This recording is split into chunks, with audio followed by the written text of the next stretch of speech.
Let me tell you, if you ever think high school's just some movie where the bad guys get what they deserve and the underdog rides off into the sunset, well, you haven't been down the hallways of Cedar Ridge High as Kendra Williams. 6 months into a new life in a wheelchair and already tired of people's whispers and looks, like somehow her whole story was written across her face for anyone to judge. You'd think folks would be kinder, seeing a girl rolling herself through the crowd, but sometimes people just can't help themselves, especially when they move in Pax Dylan Reeves and his two shadows, Connor and Tyler, always with a joke ready, always just on the edge of getting caught, but never enough for adults to step in. That's how they liked it, the athletes with their Letterman jackets, confident and untouchable, convinced the world owed them the spotlight, and anyone different should just keep out of their way or else become the punchline. The first time they cornered her in the parking lot, I'm telling you, it was like watching a pack of wolves. Dylan yanked her right out of her chair, left her stranded on the ground while he rode circles, hooting and hollering, and the others egged him on. You ever seen cruelty dressed up as just messing around? Yeah, that happened. But here's what Dylan and his crew didn't know. Before the accident, before the doctors and hospital beds, and learning to walk all over again, Kendra was a martial arts prodigy. Her dad, Marcus, had been an Army combat instructor, and he'd raised her to be strong in more ways than one. That strength, it doesn't just vanish because your legs stop working the way you want them to. If anything, it digs in deeper, becomes a steel spine where the doctors left you none. Kendra didn't want pity. She didn't want a spotlight or some inspirational headline. All she wanted was to blend in, get through her days without being a symbol or a target. But Cedar Ridge wasn't built for blending in, and people there noticed difference like a spotlight in a dark room. She rolled past the trophy cases, heard the whispers. Was she born like that? Was it a drunk driving thing? Her dad worked security now. You could almost laugh at how predictable it was, except there's nothing funny about being dissected by strangers while you're just trying to get your chemistry book. Sometimes you want to scream, you know what I mean? But you keep moving, hold your chin up, pretend it doesn't get to you except it does. The thing about Dylan, he knew exactly where the line was. He'd say things loud enough to sting, but quiet enough to deny later. Probably gets all kinds of special treatment now. He'd smirk. If I were in a wheelchair, I'd milk it for all it's worth. Yeah, real classy. And every time she tried to ignore it, he'd just push a little further. The administration? Please. Vice Principal Johnson was more interested in keeping things quiet than in protecting anybody. Boys will be boys, he'd say. Don't be so sensitive, Kendra. It's just teenage fun. Makes you wonder who teaches these people about right and wrong. But let me back up a sec because not everyone at Cedar Ridge was content to watch. Zoe Martinez, Kendra's first real friend, had come in from California that same week. Something about being outsiders forged a bond, and Zoe wasn't afraid to throw sarcasm right back at Dylan. Still, for every Zoe, there were a dozen who just watched, or worse, filmed on their phones because, it's always easier to hit record than to take a stand. Especially when the populace are involved. You get used to it, the little humiliations. Oops, didn't see you there. Maybe you need a flag like a bike. Always blocking the ramp. Always accidentally dropping their books in her path.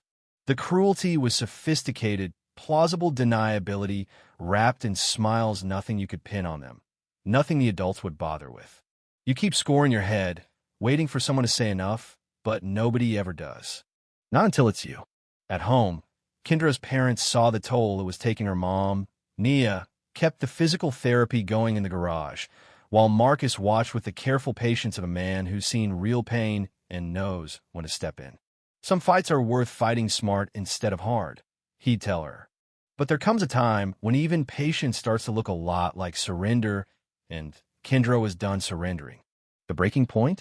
Gray Tuesday afternoon, cold wind in the parking lot. Kendra just wanted to get home after a good therapy session, and Dylan couldn't resist one more show. He pulled her wheelchair away from Zoe, hopped in, and rode it around like it was an amusement park ride. People laughed, filmed, and for the first time, Kendra begged, "Please, I needed to get around." But Dylan just smirked. "What? You can't walk 20 feet? Oh, wait, I guess you can." Yeah, that happened. And when they left, the chair was tossed aside, dignity in tatters. Zoe, bless her, wanted to fight, to report, to scream. But Kendra just felt empty because the truth is, sometimes you realize the system isn't broken. It's working exactly as it was built. That night, staring at the ceiling, Kendra made her decision. No more waiting for rescue. If she was going to get justice, she'd have to make it herself. The next day, she started training harder. Every exercise a little victory, every bead of sweat a promise. Next time, I won't be helpless. Even her parents saw the shift. This wasn't just recovery anymore. It was preparation. Meanwhile, Dylan's crew grew bolder. Tyler would plant himself in bottlenecks. Connor would make comments about backup beepers. When Kendra confronted them in the cafeteria, the whole room went silent. "You know what I think," she said, her voice calm but sharp as a knife. "I think you're a coward who only feels big picking on someone you think can't fight back." You could hear a pin drop, and for the first time, Dylan's smirk slipped.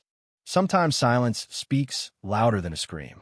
And then, as if the universe was tired of waiting, a teacher, Rodriguez finally saw what was happening. She started documenting, speaking up, pushing for accountability. But Vice Principal Johnson shut her down too, worried more about prominent families than right and wrong. It's a pattern, isn't it?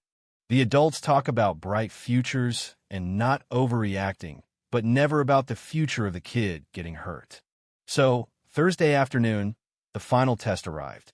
Debate club ran late. The parking lot was empty except for Kendra, Zoe, and, of course, Dylan's crew waiting, planning, certain of their power. This time they didn't bother pretending it was an accident. Dylan demanded Kendra get out of her chair. She refused. He yanked her to the ground. Tyler cheered. Connor filmed. Zoe screamed for them to stop. And right there, flat on the cold asphalt, tasting blood, something snapped not in defeat, but in resolve. Slowly, deliberately, Kendra pushed herself up shoulders, screaming, adrenaline surging. She stood, unsteady but standing, her gaze locked on Dylan. "You've been faking it," he screamed, but she shook her head. "I've been recovering. Now, give me my chair back." Dylan shoved the chair away, and all three boys circled her, certain she was beaten. What they didn't count on was that Kendra had never forgotten how to fight. Tyler lunged first, but Kendra spun, used his momentum to drop him hard. Connor tried next one's swift knee. He was on the ground, gasping.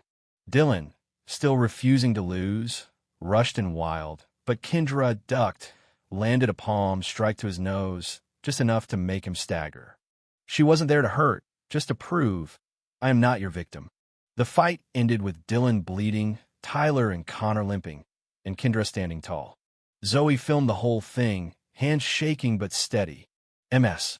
Rodriguez arrived, saw the aftermath, called them all to the office. For once, the evidence was undeniable. Principal Hayes, new to the chaos, demanded to see the video. Parents arrived. Dylan's father blustered about self-defense until he saw the footage. Vice Principal Johnson tried to dismiss it, but Principal Hayes wasn't having any more of the old excuses. And just like that, the dominoes fell.